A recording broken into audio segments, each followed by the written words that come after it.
ನಾನು ಹೇಳೋದೇನಪ್ಪ ಅಂದರೆ, ಮಂಜುನಾಥ್ ಈ ಪಾಯಿಂಟ್ ಹೇಳಿದರು, ಇದು ಪ್ರತಿಷ್ಠೆಗೋಸ್ಕರ ಬದುಕನ್ನು ಇಟ್ಕೊಳ್ಳೋದು. ನಾನು ಕೊಡಗಿನಲ್ಲಿ ಕೆಲಸ ಮಾಡಿದವನು, ನಿಮಗೆಲ್ಲ ಗೊತ್ತಿದೆ. ಕೊಡಗಿನಲ್ಲಿ ಬದುಕು ಇಟ್ಕೊಳ್ಳೋದು ಅಂದರೆ ಪ್ರತಿಷ್ಠೆ, ಅದು ಕುಟುಂಬದ ಪ್ರತಿಷ್ಠೆ, ಅದು ಕುಟುಂಬದ ಗೌರವ. ಇಲ್ಲಿ ಆ ರೀತಿಯಾದಂಥ ಒಂದು ಸಂದರ್ಭ ಆಗಲಿ ಅಥವಾ ವಾತಾವರಣವಾಗಲಿ ಇಲ್ಲ.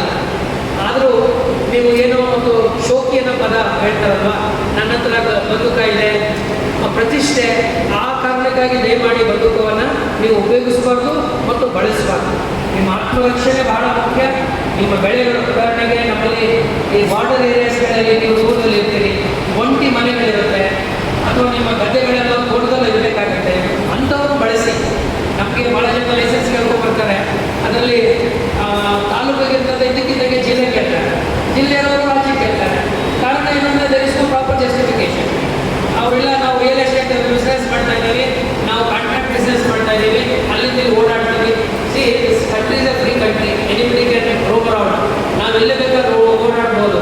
ಅಷ್ಟು ಸುರಕ್ಷಿತವಾದಂಥ ವಾತಾವರಣ ಕರ್ನಾಟಕದಲ್ಲಿದೆ, ನಿಮಗೆ ಗೊತ್ತಿದೆ. ಸೊ ಸುಮ್ಮನೆ ಜಿಲ್ಲಾ ಮಟ್ಟಕ್ಕೆ, ರಾಜ್ಯ ಮಟ್ಟಕ್ಕೆಲ್ಲ ನೀವು ಲೈಸೆನ್ಸನ್ನು ಕೇಳೋಕ್ಕೆ ಬರಬೇಡಿ. ನಿಮ್ಗೆ ಎಷ್ಟು ಅಗತ್ಯ ಇದೆಯೋ, ಎಷ್ಟು ಅವಶ್ಯಕತೆ ಇದೆಯೋ ನಿಮ್ಮ ರಕ್ಷಣೆಗಾಗಿ, ನಿಮ್ಮ ಬದುಕಿಗಾಗಿ ಮತ್ತು ನಿಮ್ಮ ಕುಟುಂಬದ ರಕ್ಷಣೆಗಾಗಿ ಅದನ್ನು ಗಮನದಲ್ಲಿಟ್ಟುಕೊಂಡು ನೀವು ಬಂದೂಕನ್ನು ನೀವು ಬಳಸಬೇಕು. ಆ ಮೂಲಕವಾಗಿ ನೀವು ಕೂಡ ನಾವು ರಕ್ಷಣೆ ಮಾಡ್ತಕ್ಕಂಥ ಕೆಲಸದಲ್ಲಿ ಇದ್ದೀವಿ ಅಂತಕ್ಕಂಥ ಒಂದು ಮೆಸೇಜನ್ನು ಸಮಾಜಕ್ಕೆ ಕಳಿಸಬೇಕು ಅಂತ ಹೇಳ್ತಾ, ನನಗೆ ಈ ಕಾರ್ಯಕ್ರಮದಲ್ಲಿ ಭಾಗವಹಿಸಲಿಕ್ಕೆ ಅವಕಾಶ ಮಾಡಿಕೊಟ್ಟಿದ್ದಕ್ಕಾಗಿ ಎಲ್ಲ ಶಿಬಿರಾರ್ಥಿಗಳಿಗೆ, ವಿಶೇಷವಾಗಿ ನಮ್ಮ ಪೊಲೀಸ್ ಅಧಿಕಾರಿಗಳಿಗೆ, ಮಿತ್ರರಿಗೆ ಹೃತ್ಪೂರ್ವವಾದ ಧನ್ಯವಾದಗಳು. ನನಗೆ ಬೇರೆ ಇನ್ನೊಂದು 11 ಗಂಟೆ ಕಾರ್ಯಕ್ರಮ ಇರುವುದರಿಂದ ಎಲ್ಲ ಕೆಲವು ಸ್ಟೇಜೆಲ್ಲ ಬರಲೇಬೇಕು ಅಂತ ಕೇಳೋದ್ರಿಂದ ನಾನು ನಿಮ್ಮ ಜೊತೆ ಒಂದು 10 ನಿಮಿಷ ಕಾಲ ಕಳೆಯಲು ಅವಕಾಶ ಮಾಡಿಕೊಟ್ಟಿದ್ದಕ್ಕಾಗಿ ಎಲ್ಲರಿಗೂ ಹೃತ್ಪೂರ್ವವಾದಂಥ ಧನ್ಯವಾದಗಳು. ನಮಸ್ಕಾರ.